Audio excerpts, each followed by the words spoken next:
Nakiisa ang Philippine Ports Authority sa pagdiriwang ng Earth Day 2026, bitbit ang isang makabuluhang tagumpay para sa kalikasan. Mahigit 20 milyong puno at bakawan ang naitanim ng ahensya mula 2020 hanggang 2025. Mula ito sa pagpapatupad ng Administrative Order 14-2020 na nag-oobliga sa lahat ng kontraktor, mga kumukuha ng accreditation at permit na magtanim ng hindi bababa sa 1,000 puno o mangrove seedlings. Sa kabuuan, umabot na sa 20,297,821 ang mga punong naitanim na tumutulong sa carbon absorption, proteksyon ng baybayin at pangangalaga ng biodiversity sa loob at paligid ng mga pantalan. Kasabay nito, higit 1.23 million kilo ng basura ang nakolekta mula sa port operations mula 2016 hanggang 2025. Dagdag pa ang mahigit 286,000 kilo mula sa iba't ibang clean-up drives sa mga pantalan. Dahil sa mga inisyatibang ito, kinilala ang ilang pantalan ng bansa sa ilalim ng Green Port Award System ng APEC Port Service Network, kabilang ang Batangas, Cagayan de Oro, Surigao, General Santos, pati ang Manila International Container Terminal at Manila South Harbor.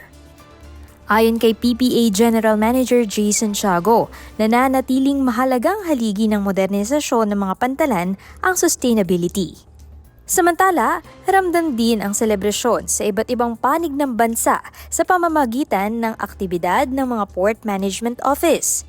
Sa Island Garden City of Samal, nagsagawa ng coastal clean-up ang PMO Davao sa Baywalk ng Barangay Villarica, katuwang ang lokal na pamahalaan at Department of Environment and Natural Resources. Sa Iligan City, nagsagawa ng mangrove planting at coastal clean-up ang PMO Lanao del Norte Iligan sa Mandulog River Esplanade, katuwang ang City Disaster Risk Reduction and Management Office. Nakibahagi rin ang TMO Tubod sa mangrove planting sa Barangay Tacob, kung saan umabot sa 1,000 seedlings ang naitanim. Ipinakilala rin ang proyektong Wall of Hope, Plastic with a Purpose, na naglalayong gawing kapaki-pakinabang ang plastic na basura sa pamamagitan ng pagre-repurpose nito para sa port beautification at environmental protection.